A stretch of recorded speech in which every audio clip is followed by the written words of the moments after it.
This is Frank Kern. So many entrepreneurs can relate to that. He's a digital marketing consultant who earns his money selling online training and coaching to other digital marketers and business owners. His key message is that the most dependable and consistent way to generate wealth is to turn advertising into profit. Now, he hasn't reached an internet marketing guru status of, let's say, Tai Lopez knowledge, at least not yet, but he's made some pretty big claims with regards to how successful his advertising approach is, and he's certainly gained a lot of popularity in the last year or so among marketing consultants. So I wanted to try and understand the thought process that goes into developing a Frank Kern advertising strategy and share my understanding of that strategy with you. So for the purposes of this video, we're going to define strategy as meaning the headline, copy, and creative he's using for his advertisements, the landing page he's driving that traffic to, and then the offer that he's actually trying to get people to opt in for. Now, it appears that Frank runs multiple businesses, or at least he's got multiple Facebook pages that he runs ads out of. The first one being his own personal brand, Frank Kern, and then another one being Cardone Kern, which is a partnership he has with Grant Cardone. I'm just going to be examining one advertising funnel that he's running through his personal Facebook page. Alright, so I'm in Frank Kern's ad library. So these are all of the ads that he's currently running through Facebook and or Instagram. And we can see that in the States alone, he's got 73 active ads. And of those 73, 12 of them were launched and have been active since October, which is this month, 11 since July, 48 since June, 1 since May, and 1 since March. So what that tells me, the fact that he's running many ads and that a lot of those ads have been running for many months, is that he's probably doing all right. He's probably making a pretty good amount of money for the simple fact that there's no other reason that he would be paying for all of this advertising if he wasn't. So when you start to look at the ads, there's a lot of different creative and copy that he's using. It looks a little bit complicated and chaotic, but once I started looking at it a bit more closely, I started to recognize some patterns. Notably, this old style creative angle here was being used 48 times out of his 73 active ads. And of those 48 instances, I noticed that there were only 2 copies. So I'm referring to the written copy here. Only 2 variations. This one here with the emojis at the top, and then this one here, which starts with "if you had to start it all over again." Now, each of these 2 copies is utilizing a total of 4 ad creatives, so 4 different images. We've got this image here in black and white, this one here in black and white, and then those same 2 images but in color. So this one here and then this one here. So 4 total image variations and 2 total copy variations for a total of 8 ad variations. And then each of those 8 ad variations was being used a total of 6 times. And I assume that those 6 instances are different audiences that he's displaying those ads to. And I think what these ads are top of the funnel cold traffic ads. And I'll explain why I think that is. So if you click onto this link, they all link to this landing page here where he's trying to promote this book called Convert 2.0. So the first thing you notice about this landing page is that it's made in ClickFunnels, and the reason I know that is because it's using the ClickFunnels default logo at the top here. And this is a true landing page, so we don't have any navigation links. It's not like a standard website. We even have the default ClickFunnels opt-in URL at the top. So this landing page is very focused on the copy. There's a lot of white space. There's no like colors or images or videos really. It's really just focused on the sales copy. So this is where those both link to. This is his checkout page. This is where you complete your order form and purchase his book. We've got some more sales copy on the right here, which explains exactly what the book is about. The price of the book is $5.60. I assume that's in US currency. And then we also have this offer upgrade. So he's trying to offer an upsell. The theory here is if you're interested in buying a $5 book, you might also be interested in all of this extra value, which he's claiming has a value of $4,000 for $27. So the key takeaway for me is the sheer number of ad split tests that he's making a deliberate effort to test. And then what he's doing is he's driving that cold traffic to a landing page. He's trying to sell an inexpensive top of the funnel product where he's probably losing money. But the goal is just to get people inside of his sphere of influence. So this is one of the reasons I think that these 48 ads are a cold traffic campaign, is because it's offering a very inexpensive and low tier product. And this is a pretty common strategy for a lot of info marketers to try and get people into the funnel by offering something that provides a lot of value. So the book itself provides a lot of value to customers, but it has a very low price, so people are likely to purchase it and opt in.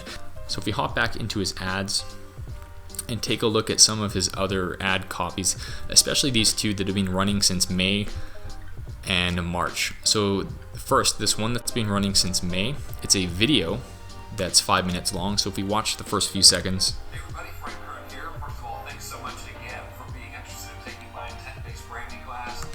So somebody would only receive this ad likely if they expressed some kind of interest in taking his intent-based branding class. He made that pretty clear at the beginning of this video. So for that reason, we know that this is a remarketing ad. If we click onto the call to action link, it takes us to this page here, which is, sorry, not that page, this page here, which is looks very similar to the other one, but we can see that it's offering a slightly different product. In this case, a branding class that has a value of $1,000 for 3 months. And then if we look at this other ad here, this is actually a 15-minute video. And if we click onto this link here, it opens up his scheduler.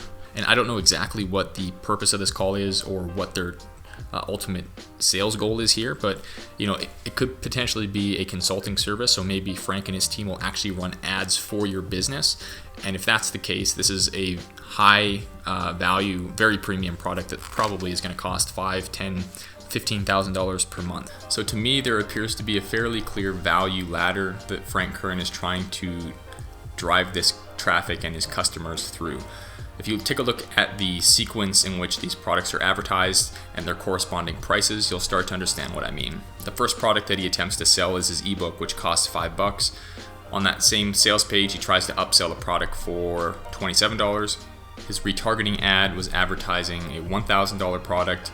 And then finally, we had a potential high value one-on-one consulting style premium product, which likely costs multiple thousands of dollars per month. I'm almost certain that his ebook offer does not make him any money, considering the cost to acquire leads in the digital marketing space is usually around $10 or so. I know Frank Kern knows this, which tells me that this is a long-term play. He recognizes the lifetime value of a customer and the potential long-term benefit of having somebody inside your sphere of influence. And to me, that appears to be the primary intent of this ebook offer. So the next component of his strategy is his landing page, where he's sending his ad traffic to. So the first thing I was curious to examine was the readability of his content. So what I did was I copied the text on his landing page and I ran it through a Flesch-Kincaid grade level test, which is a widely used and trusted readability scoring system. Basically what it does is it examines the total number of words, sentences, and syllables in a piece of content. It spits out a number, and that number indicates the grade level that a user should be able to understand that piece of content at. They say that 80% of Americans can read at an 8th grade level, so keep that in mind. So first of all, this landing page has 2,600 words, which is quite long. It takes about 10 or 15 minutes to actually read through all of that text. And another thing that's interesting is that it has a 2.2 you to me ratio. So what that means is that the number of times that they use the word you as opposed to me is 2.2 times more frequent. And what that tells me is that Frank, or his team at least, are making a deliberate effort to make this content relatable to the person who's reading it. And the more that that content resonates with the person reading it, the more likely they're going to buy into the messaging that you're communicating to them. So the results of the test were this. The average grade level was 5.9, which means a 10.9-year-old could read it. The average sentence has 12 words, and the average word has 1.41 syllables. Now for comparison, I looked at this children's book, which is called The Mouse That Was, and I ran it through that same test, and it had a 6.2 grade level, which is suitable for someone who's 11.2 years old, 16 words per sentence, and 1.32 syllables per word. So that means that this landing page is more readable than this children's book. And that's a really interesting insight for me because it demonstrates a pretty clear effort that they're trying to make this text as readable for as many people as possible. For comparison, here's a piece of writing from Brent Staples of the New York Times. This piece actually won the 2019 Pulitzer Prize for editorial writing. It has a grade level of 13.8, which is suitable for an 18.8-year-old, 25 words per sentence, and 1.64 syllables per word. So this is probably more complex than the average piece of writing, but it paints a pretty clear picture about the readability of this landing page. A couple other observations that I had. First of all, it appears they're trying to make it more readable by using single sentence paragraphs. So there's a lot of white space on this page, and there's no really long or big blocks of text. And I think that's on purpose. There's no more than 2 sentences max per paragraph before there's a new space. And generally speaking, this is best practice for copywriting, especially because a lot of people are using mobile devices. The more white space there is, the more easy it is to actually read that content. Another thing that stood out to me is the tone in which they wrote this content. So not just the complexity of the words that they're using or the length of the sentences, but the actual tone in which they're writing it. It's very conversational, it's very fluid, and it's really easy to understand. If you thought this video was interesting, I created another one just like it. It's about Monday.com. It's a project management and team application, and they do a really great job on Facebook ads. They spend over $1 million per month, and they offer some really cool insights that I think you're gonna get a lot of value from. So click here, make sure you go and check that video out right now.